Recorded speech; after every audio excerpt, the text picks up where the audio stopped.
Hello everyone, welcome to Jivant classes. Today's topic is thyroid gland. So let's see about thyroid gland. Thyroid gland की बात करें, it is one of the most important gland, endocrine gland in our body. It regulates many functions, so it is very important. चलिए बात करते हैं सबसे पहले thyroid gland के लोकेशन की। तो लोकेशन की अगर बात करते हैं तो ये देख सकते हैं, ये हमारा क्या है, ये है हमारा विंड पाइप, ठीक है, ये हमारा विंड पाइप है। और ये क्या है, ये लैरिंग्स वाला पोर्शन है, ठीक है। तो ये क्या है, ये है विंड पाइप जिसको हम क्या बोलते हैं, ट्रैकिया। और ये क्या है, ये है हमारा लैरिंग्स, जिसको हम वॉइस बॉक्स भी बोलते हैं, ठीक है, क्योंकि इसके अंदर हमारा वोकल कॉर्ड होता है जो हमें बोलने में हेल्प करता है, ठीक है, जो साउंड प्रोड्यूस करता है, ठीक है।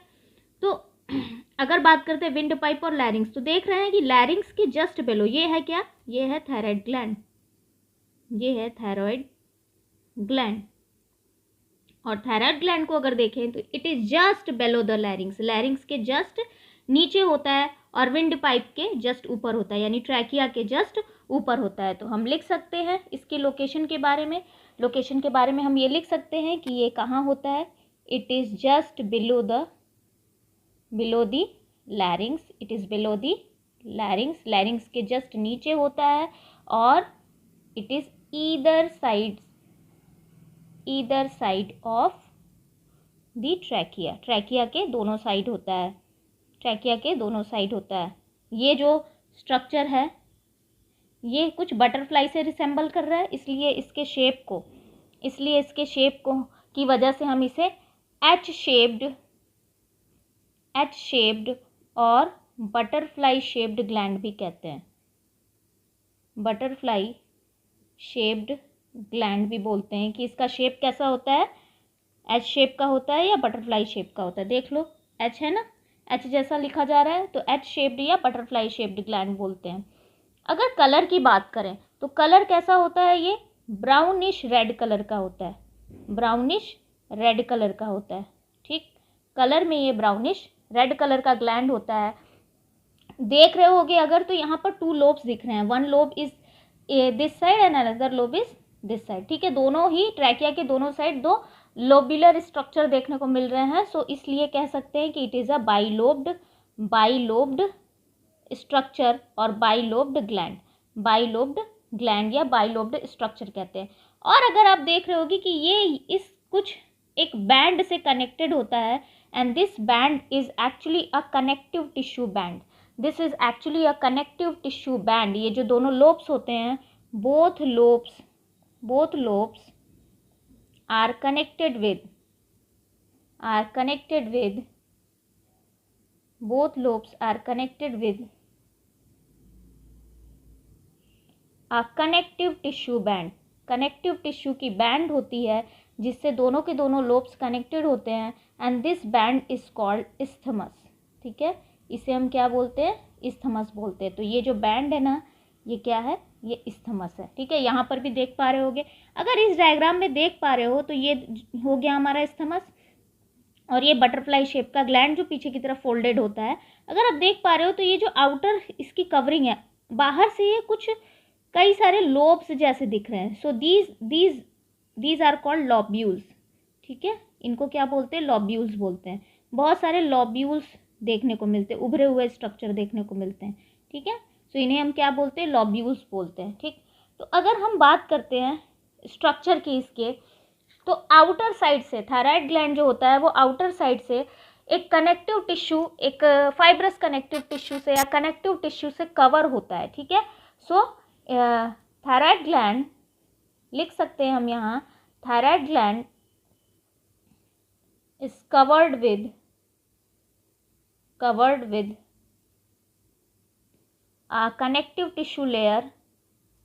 connective tissue layer, or we can say fibrous connective tissue layer, which is called, this connective tissue layer is called capsule, इसको क्या बोलते हैं, कैप्सूल बोलते हैं, ठीक है। ये जो कनेक्टिव टिश्यू की लेयर होती है इसे क्या बोलते हैं, कैप्सूल बोलते हैं। तो आउटर साइड से ये फाइब्रस कनेक्टिव टिश्यू से कवर होता है, और दीज आर कॉल्ड द लॉब्यूल्स। अगर स्ट्रक्चर की बात करते हैं तो सबसे अब हम देखते हैं स्ट्रक्चर, ठीक है।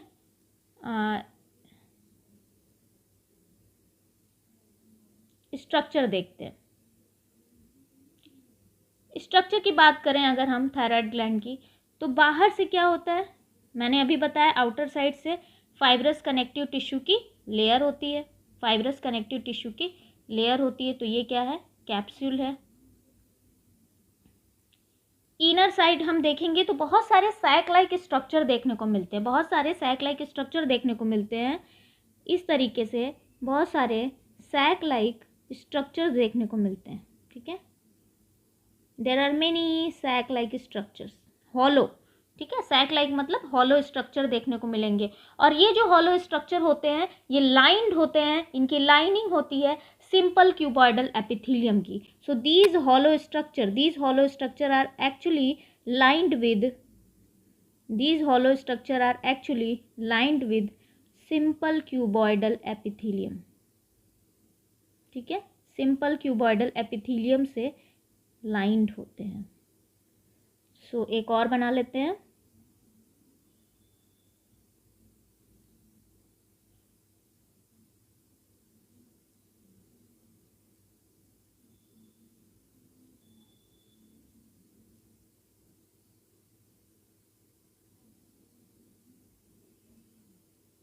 ठीक, ये जो सिंपल क्यूबॉइडल एपिथेलियल की लेयर होती है इसे हम कहते हैं थायराइड फॉलिकल्स, या हम बोलते हैं thyroid follicular cells. Thyroid follicles बोलते हैं या थायराइड फॉलिक्यूलर सेल्स बोलते हैं इनको। और इनके अंदर एक कोलॉइड भरा होता है, एक फ्लूइड भरा होता है, ठीक है, इनके अंदर फ्लूइड भरा होता है, जेली लाइक सब्सटेंस भरा होता है। और ये जो जेली लाइक सब्सटेंस होता है which is present here also, ना यहाँ भी होगा, दिस जेली लाइक सब्सटेंस, ठीक है, इसे हम क्या बोलेंगे, कोलॉइड बोलेंगे, ठीक है। एंड दिस कोलॉइड, ये जो कोलॉइड होता है ना, ये कैसा होता है, ये कोलॉइड कैसा होता है, ये जेली लाइक येलोइश कोलॉइड होता है, जेली लाइक येलोइश कोलॉइड होता है। एंड दिस कोलॉइड जो होता है, ये जो कोलॉइड होता है, this colloid is protein rich, ठीक है, ये क्या होता है, प्रोटीन रिच होता है, या हम कह सकते हैं it is a protein rich fluid, protein rich colloid, protein का अमाउंट इसमें काफ़ी होता है, ठीक। और ये किससे लाइंड होते हैं, थायराइड फॉलिक्यूलर सेल्स या फॉलिकल्स बोल सकते हैं, थायराइड फॉलिकल्स बोल सकते हैं, ठीक है। अब अगर बात करते हैं जो थायराइड फॉलिकल्स होते हैं, ये ही वो सेल्स होते हैं, दीज सेल्स सिक्रीट, यही क्या करते हैं, ये सिक्रीट करते हैं थायराइड हार्मोन, यही क्या करते हैं, थायराइड हार्मोन का सिक्रीशन करते हैं। तो एक्चुअली में दीज थायराइड फॉलिकल्स और follicular cells this will secrete thyroid hormone.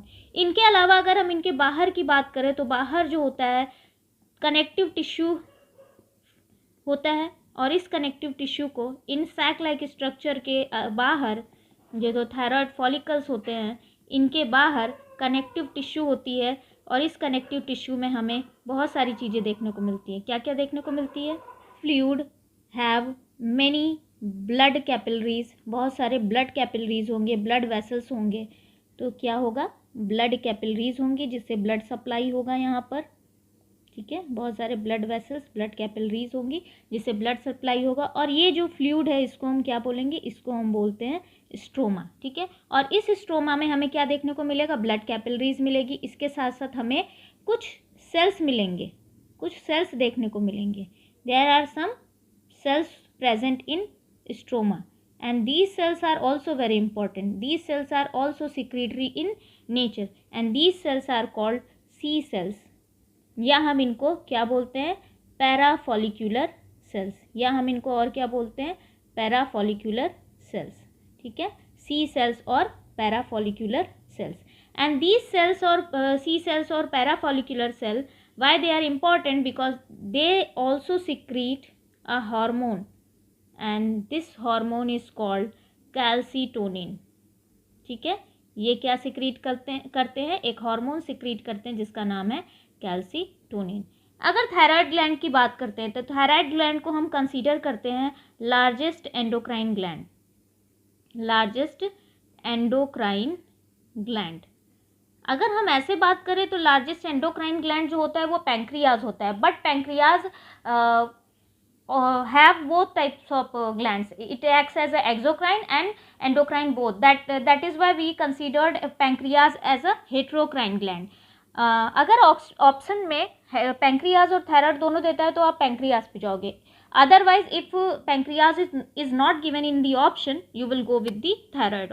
ठीक है, तो इसको हम, क्योंकि ये प्योरेस्ट एंडोक्राइन ग्लैंड है, वेयर एज पैंक्रियाज हेट्रोक्राइन ना, it is heterocrine in nature. It has both types of glands. It has both type of secretion, exocrine secretion as well as endocrine secretion. ठीक है, तो largest endocrine gland हम फिलहाल में thyroid को consider करेंगे. ठीक, आगे बात करते हैं थायराइड ग्लैंड की. तो थायराइड ग्लैंड के जो फॉलिक्यूलर सेल्स होते हैं, ठीक है, फॉलिक्यूलर सेल्स, ठीक है, या थायराइड फॉलिक्यूलर सेल्स, ये फॉलिक्यूलर सेल्स क्या करेंगे, ये सिक्रीट करेंगे थायराइड हार्मोन. ये क्या सिक्रीट करेंगे, थायराइड हार्मोन. और हमें पता है ये जो थायराइड हार्मोन होते हैं ये 2 टाइप्स के होते हैं. ठीक है, there are 2 types of thyroid hormone. One is T3 and another is T4. So now we will see about T3 and T4, how this both of these hormones will form and why they are called T3 and T4. ठीक है, इनका नाम ऐसा क्यों पड़ा और कैसे ये फॉर्म होते हैं. तो चलो बात करते हैं सबसे पहले सिंथेसिस के बारे में. ठीक है,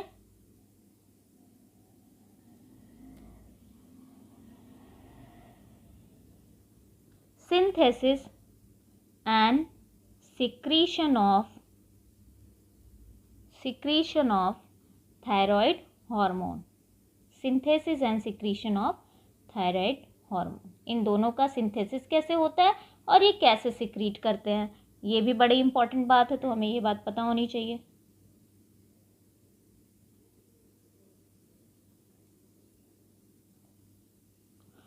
अगर सिंथेसिस की बात करें तो कैसे फॉर्म होता है. देखो, अगर ब्लड में, हमें पता है कि थायराइड ग्लैंड का जो सिक्रीशन होता है that is thyroid hormone, it need iodine. Iodine के प्रेजेंस में इसका फॉर्मेशन होता है. लेकिन कैसे, देखो ब्लड में जो हमारे आयोडीन प्रेजेंट होता है वो आयन के फॉर्म में प्रेजेंट होता है, यानी आयोडाइड आयन के फॉर्म में होता है. तो ब्लड से क्या होता है, सबसे पहले आयोडाइड आयन जो होता है जो कि ब्लड में प्रेजेंट होता है. ठीक है, ब्लड में क्या प्रेजेंट होता है, आयोडाइड आयंस. ठीक है, आयोडाइड आयंस. ठीक, ये जो आयोडाइड आयंस हैं, ठीक है, these are present in the blood ना. ये ब्लड कैपिलरीज में फ्लो करते हैं और ये कहाँ आते हैं, ये एंटर करते हैं हमारे थायराइड ग्लैंड के अंदर. ब्लड में ये जो आयोडाइड आयंस हैं, यानी जो आयोडीन प्रेजेंट है, इसका क्या होगा, इनको हमारे जो फॉलिक्यूलर सेल्स हैं, ठीक है, फॉलिक्यूलर सेल्स जो हैं, ठीक है, फॉलिक्यूलर सेल्स क्या करेंगे, ये follicular cells of thyroid follicles, ठीक है, थायराइड फॉलिकल्स के जो फॉलिक्यूलर सेल्स हैं ये क्या करेंगे, एक्टिव ट्रांसपोर्ट होगा. एक्टिवली ये क्या करेंगे, अक्यूमुलेट करेंगे. ठीक है, इकट्ठा करेंगे. ठीक है, एक्टिवली ये एक्यूमुलेट करेंगे इन आयोडीन को, इन आयोडाइड आयंस को फ्रॉम दी ब्लड. ब्लड से क्या करेंगे, इनका एक्यूमुलेशन स्टार्ट हो जाएगा. ठीक है, और जैसे ही इसका एक्यूमुलेशन हो जाएगा, यानी अब ये क्या होंगे, फॉलिक्यूलर सेल्स क्या करेंगे, अपने अंदर आयोडाइड आयंस को ले लेंगे और उसके बाद क्या करेंगे, इसको सिक्रीट करेंगे. ठीक है, सिक्रीट करेंगे इनटू दी कोलॉइड. जो सैक के अंदर जो कोलॉइड है, ठीक है, उसमें क्या करेंगे, उसको ये सिक्रीट कर देंगे. और जैसे ये आयोडाइड आयंस कोलॉइड में पहुंचेंगे, जैसे ये कोलॉइड में पहुंचेंगे, कोलॉइड में ये जो आयोडाइड आयंस हैं, ठीक है, ये जो आयोडाइड आयंस हैं, इनका कन्वर्जन होगा. ठीक है, they gets oxidized into iodine, यानी मॉलिक्यूलर फॉर्म में ये कन्वर्ट हो जाएंगे. और कैसे कन्वर्ट होंगे, in the presence of an enzyme. ठीक है, एक एंजाइम के प्रेजेंस में ये प्रोसेस होगा, called, this enzyme name is, इस एंजाइम का क्या नाम है, पर ऑक्सीडेज. इस एंजाइम का क्या नाम है, पर ऑक्सीडेज. तो आयोडाइड आयन क्या होगा, ऑक्सीडाइज हो जाएगा आयोडीन मॉलिक्यूल में इन the presence of an enzyme called peroxidase. और ये परऑक्सीडेज एंजाइम कौन सिक्रीट करेगा, ये भी कहाँ से आएगा, ये फॉलिक्यूलर सेल्स सिक्रीट करेंगे। ये कौन सिक्रीट करेगा, ये फॉलिक्यूलर सेल्स ही सिक्रीट करेंगे, ठीक है। वहीं से ये परऑक्सीडेज एंजाइम आएगा और क्या होगा, ये जो आयोडाइड आयन है ये कन्वर्ट हो जाएगा मॉलिक्यूलर फॉर्म में, ठीक है। ये कन्वर्जन होगा यहाँ पर इन the presence of peroxidase enzyme, ठीक। नेक्स्ट क्या होगा, अब इतना प्रोसेस तो हो गया, साथ के साथ क्या होगा, साथ के साथ क्या हो रहा था, सिंथेसिस और सिक्रीशन हम पढ़ रहे हैं थायराइड हार्मोन का। तो भाई आयोडीन तो आ गया, लेकिन अकेले आयोडीन तो थायराइड हार्मोन बनाएगा नहीं, जाहिर सी बात है कुछ अदर चीज़ें भी चाहिए इस हार्मोन को बनाने के लिए। तो वो अदर चीज़ें क्या हैं, देखो इधर फॉलिक्यूलर सेल्स जो होंगी, ये जो फॉलिक्यूलर सेल्स हैं ये क्या करेंगी, ये फॉर्म करेंगी, किसका फॉर्मेशन करेंगी, ये फॉर्म करेंगी थायरोग्लोब्यूलिन्स का, थायरोग्लोब्यूलिन्स का फॉर्मेशन करेंगी। अब ये थायरोग्लोब्यूलिन्स जो होते हैं ये क्या होते हैं, ये टायरोसिन एमिनो एसिड से और कुछ अदर एमिनो एसिड से मिलकर बने होते हैं, ठीक है। मेनली इसमें क्या होता है, टायरोसिन होता है, तो इसलिए हम इसको कंसीडर करेंगे क्योंकि टायरोसिन का बहुत इंपॉर्टेंट रोल है, ठीक है। तो this thyroglobulin, which is actually a protein molecule, it is a globular protein, it is a globular protein, ठीक है। ये क्या है, ये ग्लोबुलर प्रोटीन है, प्रोटीन मॉलिक्यूल है। ये जो थायरोग्लोबुलिन है जिसको हम शॉर्ट फॉर्म में TGB भी बोलते हैं, ये क्या करेगा, इसमें क्या है, इसमें टायरोसिन एमिनो एसिड है। Tyrosine amino acid as a monomer work करता है, बट ओनली टायरोसिन नहीं होता है, there are other also, but tyrosine is there. और क्यों हम टायरोसिन की बात करेंगे अभी देखते हैं। तो अब ये फॉलिक्यूलर सेल्स क्या करेंगे, इस थायरोग्लोबुलिन का फॉर्मेशन करेंगे which is a globular protein, और इसको रिलीज करेंगे। क्या करेंगे, इसको रिलीज करेंगे, रिलीज करेंगे, release these proteins in colloid, ठीक है। कोलॉइड जो है उसमें इसको रिलीज करेंगे। कैसे रिलीज करेंगे, बाई एक्सोसाइटोसिस। एक्सोसाइटोसिस के थ्रू इस प्रोटीन को रिलीज कर देंगे इन कोलॉइड।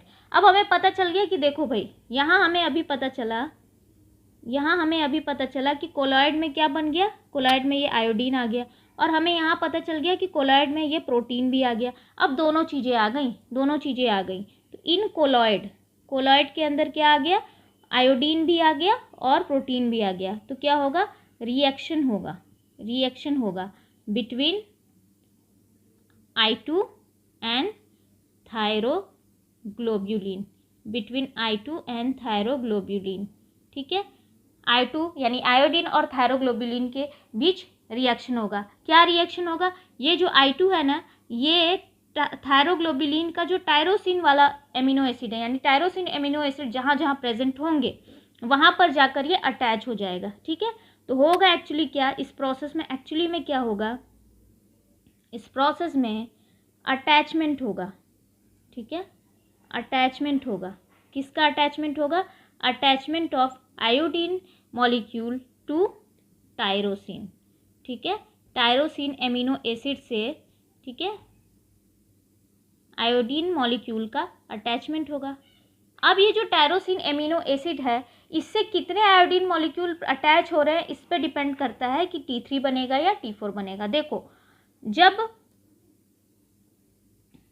एक आयोडीन मॉलिक्यूल, ठीक है, जब एक attachment of one iodine molecule to tyrosine, एक आयोडीन मॉलिक्यूल जो होगा, ठीक है, वन आयोडीन जो होगा जब अटैच होगा टायरोसिन से तो क्या बनेगा, तो बनेगा मोनो आयोडो टायरोसिन,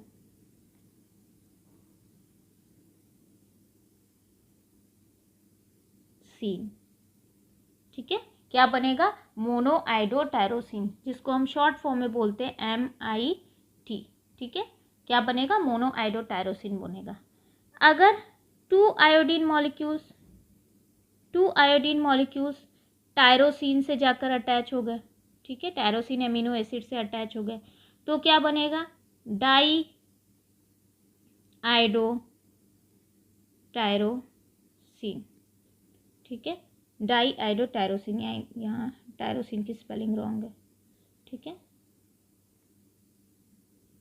ठीक है, टायरोसिन बनेगा, ठीक है, डाई आइडो टायरोसिन बनेगा जिसको हम बोलेंगे DIT। तो आयोडीन के 2 मॉलिक्यूल अगर टायरोसिन से अटैच हुए तो डाई आइडो टायरोसिन, आयोडीन के 1 मॉलिक्यूल अगर टायरोसिन से अटैच हुए तो मोनो आइडो टायरोसिन। अब ये MIT DIT बताने का मतलब क्या है, देखो होता क्या है, कैसे T3 और T4 फॉर्म होता है आप समझ में आया। देखो होगा क्या, अब ये जो MIT है, ठीक है, जब एक MIT मॉलिक्यूल, ठीक है, सिंगल MIT मॉलिक्यूल जब एक DIT से जुड़ेगा तो क्या बनाएगा, T3 का फॉर्मेशन करेगा जिसको हम बोलते हैं ट्राई आयोडो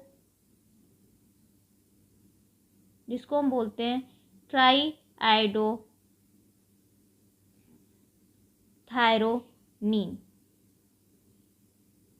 ठीक है, ट्राई आइडो थायरोनीन, ठीक है। जब एक MIT एक DIT से मिलेगा, यानी यहाँ पर कितने आयोडीन मॉलिक्यूल है, सिंगल है, यहाँ पर कितना है, 2 आयोडीन मॉलिक्यूल जुड़ा है टायरोसिन से, तो क्या बन गया T3, यानी पर यहाँ पर आयोडीन कितना हो गया, 3 हो गया, ठीक है, आयोडीन कितना हो गया, 3 हो गया, यानी आयोडीन की संख्या कितनी है,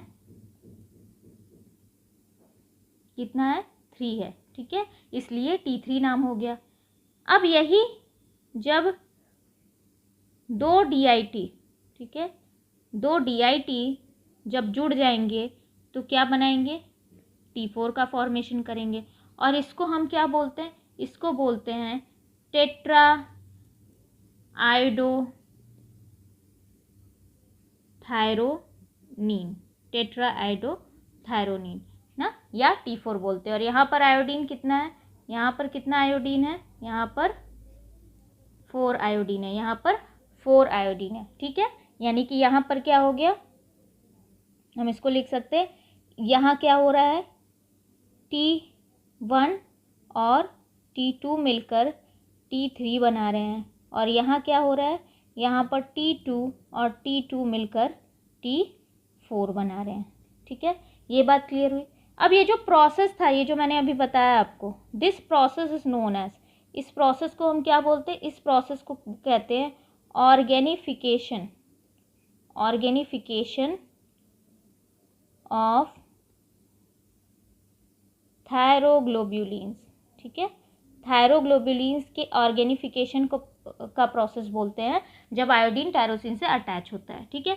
अब T3 और T4 बन गया, T3 T4 कहाँ बन गया, कहाँ बना, कोलॉइड में बन गया, ठीक है, कोलॉइड में बन गया। अब ये जो कोलॉइड में स्टोर फॉर्म में रहेगा, ठीक है, कोलॉइड में ही क्या रहेगा, स्टोर्ड रहेगा, ठीक है, स्टोर्ड इन कोलॉइड में ही ये स्टोर्ड रहेगा, क्योंकि जब रिक्वायरमेंट होगी तभी इसको यूज़ किया जाएगा। अब ये जो चेंज है ना, ये ऐसे नहीं कि जुड़ गया, एंजाइम्स के प्रेजेंट में होता है, ये क्या है, एंजाइम्स के प्रेजेंट में होता है, ठीक है, एंजाइम वर्क करते हैं यहाँ पर, इसके वजह से T3 और T4 का फॉर्मेशन होता है।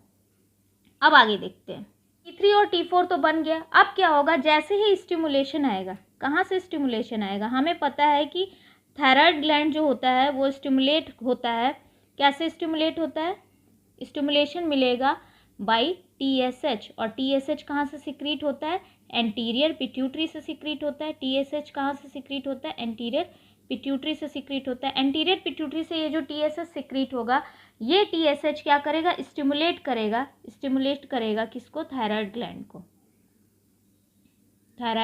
ग्लैंड को, और थायराइड ग्लैंड में किसको स्टिमुलेट कर रहा है, थायराइड ग्लैंड में ये हार्मोन्स जो फॉलिकुलर सेल्स हैं उनको स्टिमुलेट करेगा, ठीक है, पूरे के पूरे थायराइड ग्लैंड को एक तरह से कह सकते हैं स्टिमुलेट करेगा। और थायराइड ग्लैंड के ये जो फॉलिकुलर सेल्स हैं,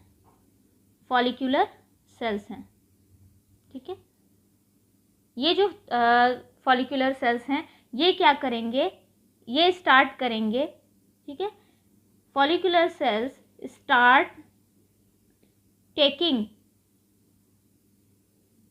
दोज T3 एंड T4 और T4 को क्या करेंगी, वो अंदर लेने लगेंगी बाय किस प्रोसेस के थ्रू, एंडोसाइटोसिस, या हम क्या कह सकते हैं, फैगोसाइटोसिस, इस प्रोसेस के थ्रू ये क्या करेंगे, एंडोसाइटोसिस या फैगोसाइटोसिस के प्रोसेस के थ्रू ये T3 और T4 को अंदर लेने लगेंगे, जो कि कोलॉइड में स्टोर्ड फॉर्म में रखा हुआ है।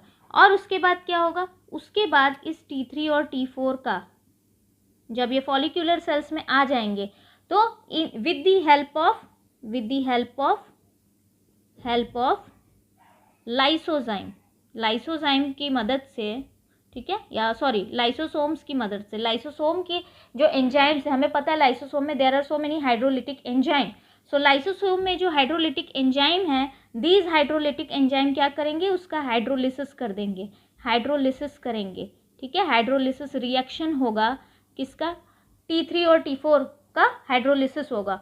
और इस हाइड्रोलिसिस के दौरान, ठीक है, ये हाइड्रोलिसिस रिएक्शन होगा विद इन फॉलिक्यूलर सेल्स, ठीक है, फॉलिक्यूलर सेल्स के जो लाइसोसोम्स हैं उनके हाइड्रोलिटिक एंजाइम क्या करेंगे, हाइड्रोलिसिस करेंगे किसका, T3 और T4 का। और जैसे ही हाइड्रोलिसिस होगा, ठीक है, हाइड्रोलिसिस का रिजल्ट क्या होगा, हमें फ्री T3 एंड T4 मिल जाएंगे, यानी एक्टिव फॉर्म में हमको T3 और T4 मिल जाएंगे। अब ये जो T3 और T4 है ये कहाँ जाएगा, ये ब्लड में जाएगा, ठीक है, ब्लड में जाएगा। और ब्लड में ये किससे बाइंड करेगा, ब्लड के अंदर ये बाइंड करेगा ट्रांसपोर्ट प्रोटीन से, ठीक है, क्या करेगा, bind with transport protein. Blood के अंदर एक ट्रांसपोर्ट प्रोटीन होता है जो कि क्या करता है, T3 और T4 को बाइंड करने का काम करता है।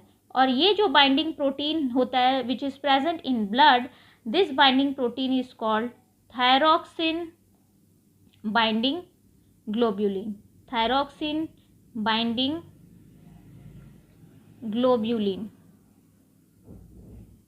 जिसको हम बोलते हैं TBG, थायरॉक्सिन बाइंडिंग ग्लोब्यूलिन, ठीक।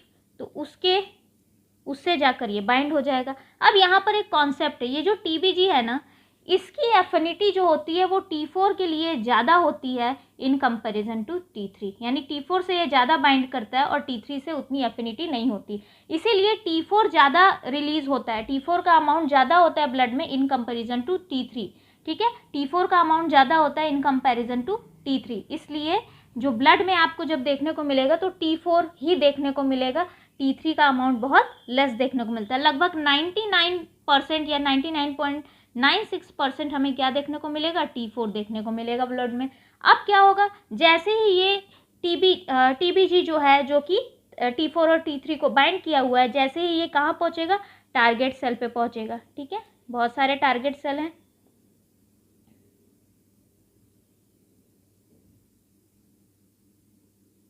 ये जो टारगेट सेल पे जैसे ही पहुंचेगा ये क्या करेगा, टारगेट सेल के अंदर एंट्री करेगा, ठीक है, टारगेट सेल पे पहुंचेगा, टारगेट सेल के अंदर entry in target cell, target cell में जैसे ही एंट्री करेगा तो अब यहाँ क्या होता है, टारगेट सेल के अंदर एंट्री करने के बाद इसके साइटोप्लाज्म में जब ये जाता है, T3 और T4 दोनों की बात कर रही हूँ मैं, तो साइटोप्लाज्म के अंदर T3 बहुत अच्छे से वर्क करता है इन कंपैरिजन टू T4, तो T3 बहुत अच्छा काम करता है और T4 उतना बढ़िया काम नहीं कर पाता। तो एंजाइमेटिक प्रोसेस के थ्रू, ठीक है, एंजाइमेटिकली ये जो T4 है gets converted into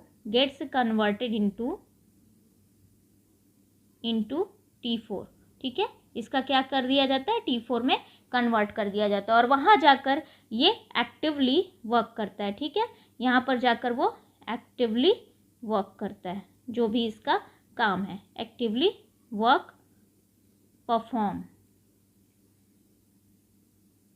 bye T3 and T4, T3 और T4 जाकर टारगेट सेल में फिर अपना जो भी इनका काम है वो करेंगे। अब जो भी काम है, क्या काम है, क्या करते हैं थायराइड हार्मोन्स, इनका क्या फंक्शन है, तो सबसे पहले अब बात करेंगे फंक्शंस के बारे में कि ये क्या काम करते हैं। देखो T3 और T4 हार्मोन यानी कि ये जो थायराइड हार्मोन्स हैं इनका कुछ काम भी होता है, क्या काम करते हैं, जाहिर सी बात है कुछ ना कुछ काम करते होंगे। ऑलमोस्ट अगर बात करते हैं, अगर हम ओवरऑल बात करें तो T3 और T4 हार्मोन लगभग सभी सेल्स पर लगभग सभी सेल्स पर इनका वर्क करते हैं। करते क्या है, ये दूसरे जो हार्मोन्स हैं उनके साथ मिलकर पूरे बॉडी में जो बेसिक मेटाबॉलिक रेट है उसको रेगुलेट करते हैं. There are other cells also, there are other hormones also which regulate the basic metabolic rate, यानी BMR रेट को रेगुलेट करते, इस प्रोसेस को रेगुलेट करते हैं. ठीक है, मेटाबॉलिज्म को रेगुलेट करते हैं. But thyroid hormone is also perform a important role in the process of BMR. ठीक है, तो BMR रेगुलेशन करते हैं, हम ये कह सकते हैं BMR रेगुलेशन करते हैं. ठीक है, इन आवर बॉडी. और क्या करते हैं, ये हमारे बेसल मेटाबॉलिक रेट को टिश्यूज़ में रेगुलेट करते हैं. उसके साथ साथ ये स्टिमुलेट करते हैं ऑक्सीजन के अपटेक को. ठीक है, ऑक्सीजन के अपटेक को स्टिमुलेट करते हैं, यानी ज़्यादा से ज़्यादा ऑक्सीजन लेंगे. अब ज़्यादा से ज़्यादा जब टिश्यूज़ ऑक्सीजन लेंगी तो ज़्यादा से ज़्यादा क्या होगा, इनके अंदर सेलुलर रेस्पिरेशन होगा. सेलुलर रेस्पिरेशन ज़्यादा से ज़्यादा होगा तो ज़्यादा से ज़्यादा एनर्जी प्रोड्यूस होगी, यानी ATP का फॉर्मेशन होगा. और ज़्यादा से ज़्यादा ATP फॉर्मेशन होगा तो जाहिर सी बात है जो एनर्जी है वो ज़्यादा से ज़्यादा प्रोड्यूस हो रही है. और एनर्जी ज़्यादा प्रोड्यूस हो रही है तो कहीं ना कहीं जो हमारे बॉडी का जो टेम्परेचर है वो थोड़ा सा राइज होता है, या हम कह सकते हैं कि इसकी वजह से हीट जनरेट होगी. और इस हीट जनरेट होने के प्रोसेस को ही हम क्या बोलते हैं, कैलोरीजेनिक इफेक्ट कहते हैं. ठीक है, तो ये क्या देता है, कैलोरीजेनिक इफेक्ट देता है हमारी बॉडी में. ठीक है, ATP प्रोडक्शन हाई होता है इसके केस में. ठीक है, और इस ATP प्रोडक्शन हाई होने की वजह से क्या होता है, हीट जनरेट होता है. ठीक है, हीट जनरेट होता है, हीट ज़्यादा हो जाती है. और इसी को तो हम क्या कहते हैं, कैलोरीजेनिक इफेक्ट कहते हैं. ठीक है, और क्या करता है, इसके अलावा जो हमारे सेल्स में कार्बोहाइड्रेट, लिपिड और प्रोटीन, इनका जो मेटाबॉलिज्म है. ठीक है, सेल्यूलर मेटाबॉलिज्म ऑफ कार्बोहाइड्रेट का सेलुलर मेटाबॉलिज्म. ठीक है, प्रोटीन एंड लिपिड्स. ठीक है, इनका जो सेलुलर मेटाबॉलिज्म है इसको भी क्या करता है, इसको भी इंक्रीज कर देता है. ठीक है, बढ़ा देता है. और क्या करता है, इसके साथ साथ थायराइड हार्मोन बाकी जो हार्मोन्स हैं उनके साथ मिलकर ये क्या करता है, सोडियम पोटेशियम एटीपेस का सिंथेसिस करता है. ठीक है, क्या करता है, synthesis of sodium potassium ATPase. ठीक है, इनका भी सिंथेसिस कराता है. ये भी बहुत इंपॉर्टेंट काम है, इसका सिंथेसिस कराता है. ठीक है, और अदर हार्मोन जैसे इंसुलिन और ग्रोथ हार्मोन के साथ मिलकर ये बॉडी की ग्रोथ में भी हेल्प करता है. ठीक है, ग्रोथ में भी हेल्प करता है. ठीक है, ग्रोथ कराता है बॉडी की with the help of growth hormone and insulin. इन दोनों के साथ मिलकर ये बॉडी की ग्रोथ में भी हेल्प करता है. हमारे नर्वस सिस्टम और स्केलेटल सिस्टम, स्पेशली किसके ग्रोथ में हेल्प करता है, specially the growth of nervous and skeletal system. Specially किसकी ग्रोथ कराता है, नर्वस सिस्टम और स्केलेटल सिस्टम की ग्रोथ कराता है. ये तो हमारे बॉडी के अंदर, इसके अलावा भी बहुत सारे काम करता है. तो लगभग सभी सेल्स पर, लगभग सभी जगह ये मेटाबॉलिक रेट और कैलोरीजेनिक इफेक्ट जो होता है वो लगभग सभी सेल्स पर इसका इफेक्ट होता है थायराइड ग्लैंड का. इसीलिए थायराइड हार्मोन एक्चुअली में T3 and T4 both are very important. इसलिए ये दोनों ही हार्मोन्स पूरे बॉडी के फंक्शनैलिटी के लिए बहुत ज़्यादा, रेगुलेशन के लिए बहुत ज़्यादा इम्पॉर्टेंट है. अगर हम दूसरे एनिमल्स में बात करें तो एक एक्सपेरिमेंट किया गया था. गुडर-नैश ने एक एक्सपेरिमेंट किया था जिसको हम बोलते हैं गुडर-नैश एक्सपेरिमेंट.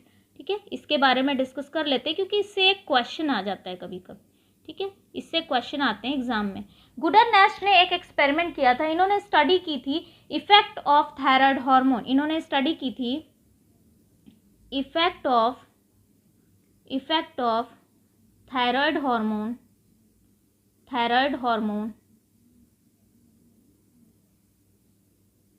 इन टेडपोल्स. इन्होंने टेडपोल्स पर थायराइड हार्मोन के इफेक्ट को स्टडी किया था.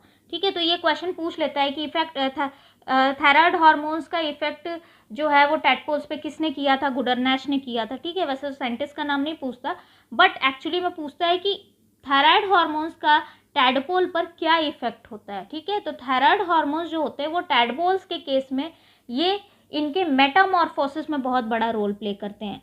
इन्होंने एक्सपेरिमेंट में ये पता किया कि अगर हम इस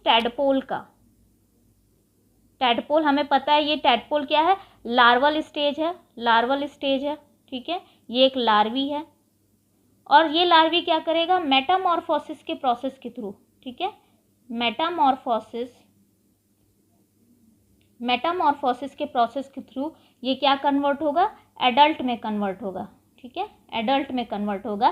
फ्रॉग की बात करें तो क्या बनेगा, फ्रॉग बनेगा, ठीक है, ये बनेगा, हमें ये बात पता है, मेटामॉर्फोसिस होगा। और हमें ये पता चला, गुडरनेस के एक्सपेरिमेंट के बाद हमें ये पता चला कि for the process of this Metamorphosis, for this process that is Metamorphosis के प्रोसेस के लिए, लार्वल स्टेज से एडल्ट स्टेज तक कन्वर्ट होने के लिए यहाँ थायराइड हार्मोन बहुत बड़ा रोल प्ले करता है, ठीक है, थायराइड हार्मोन बहुत बड़ा रोल प्ले करता है। उन्होंने ये कंक्लूजन निकाला कि अगर हम वाटर में, क्योंकि ये प्रोसेस कहाँ हो रहा है, वाटर में हो रहा है, अगर वाटर में आयोडीन का अमाउंट लेस है या थायराइड हार्मोन का अमाउंट लेस है तो मेटामॉर्फोसिस जो होगा वो क्या हो जाएगा, वो स्टॉप हो जाएगा, यानी मेटामॉर्फोसिस होगा ही नहीं। उन्होंने ये भी देखा कि अगर वाटर में ये दोनों का अमाउंट कम है या इनमें ग्लैंड का से थायराइड हार्मोन का सिक्रीशन कम हो रहा है, या हम थायराइड ग्लैंड को रिमूव कर दें, ठीक है, या फिर हम उनमें से थायराइड ग्लैंड को ही रिमूव कर दें, ठीक है, तो भी क्या होगा, मेटामॉर्फोसिस स्टॉप हो जाएगा, यानी ये अडल्ट में कन्वर्ट होंगे ही नहीं, ठीक है। और टैडपोल स्टेज में ही क्या होंगे, टैडपोल स्टेज में ही ये लार्ज हो जाएंगे, यानी इनमें ग्रोथ हो जाएगी, यानी ये डेवलपमेंट नहीं होगा, they will not convert into adult, they remain tadpole, और उसी में उनमें ग्रोथ हो जाएगी, उनके रिप्रोडक्टिव ऑर्गन्स वगैरह डेवलप हो जाएंगे। और इसका एक सबसे अच्छा एग्जाम्पल है, बेस्ट एग्जाम्पल इज, अगर हम बात करते हैं नॉर्थ अमेरिका की, तो नॉर्थ अमेरिका में एक एम्फीबियंस पाए जाते हैं, ठीक है, एम्फीबियन होते हैं। इस एम्फीबियन का नाम है एम्बीस्टोमा, ठीक है, एम्बीस्टोमा एक एम्फीबियन है जो कि नॉर्थ अमेरिका वाले एरिया में पाया जाता है, ठीक है।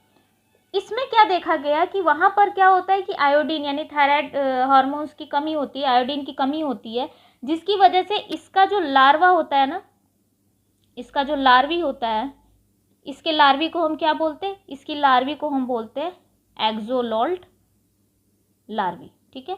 एक्सोलोल्ट लार्वा जो होता है ये अडल्ट में कन्वर्ट होता ही नहीं है, ठीक है, यानी इसमें मेटामॉर्फोसिस होता ही नहीं है, मेटामॉर्फोसिस ना स्टॉप रहता है, यानी कि मेटामॉर्फोसिस होता ही नहीं है, ठीक है। इस लार्वे में लार्वल स्टेज में ही गोनैड्स डेवलप हो जाते हैं, ठीक है, गोनैड्स यानी रिप्रोडक्टिव ऑर्गन्स जो होते हैं वो डेवलप हो जाते हैं, ठीक है, गोनैड्स डेवलप हो जाएंगे और ये क्या करेंगे, रिप्रोड्यूस करेंगे, ठीक है, रिप्रोड्यूस करेंगे और न्यू ऑफस्प्रिंग जो होगा वो प्रोड्यूस होगा, यानी कि ये अडल्ट में कन्वर्ट होते ही नहीं है, अडल्ट बनते ही नहीं है, अडल्ट वाली स्टेज इसमें आती ही नहीं है। इन लार्वी को हम एक्सोलोल्ट लार्वी कहते हैं। और ये जो प्रोसेस है ना, दिस प्रोसेस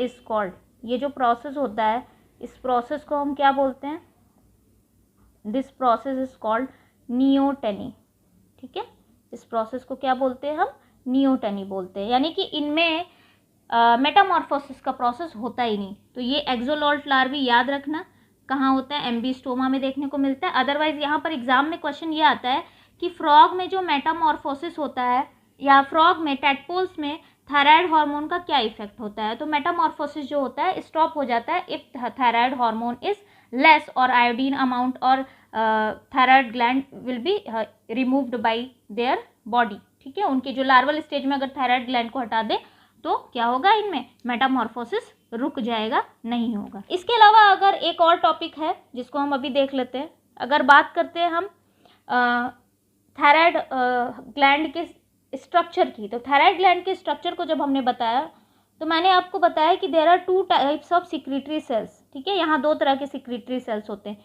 एक तो यहाँ पर मैंने बताया थायराइड फॉलिक्यूलर सेल्स, या हम जिनको बोलते हैं फॉलिक्यूलर सेल्स सिर्फ बोल सकते हैं, ठीक।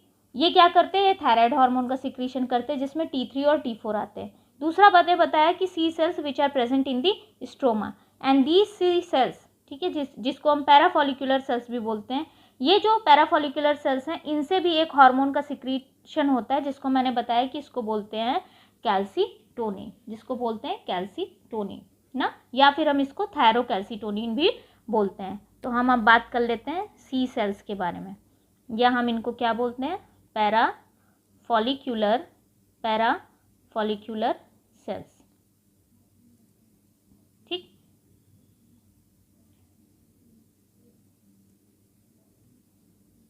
ठीक, अगर बात करती हूँ मैं कि सी सेल्स क्या करते हैं, देखो सी सेल्स क्या करते हैं, सी सेल्स सिक्रीट करते हैं, ठीक है, secretes calcitonin.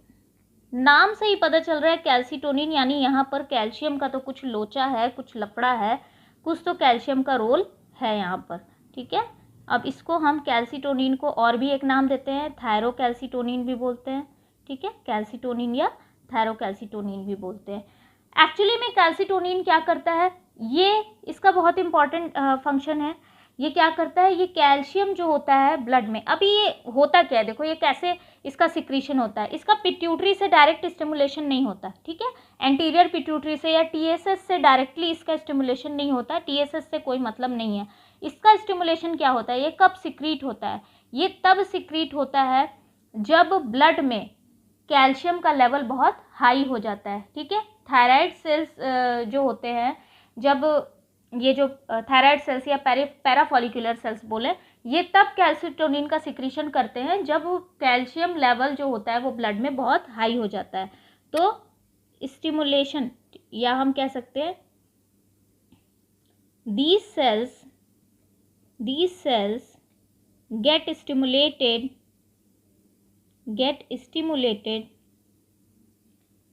by the high level of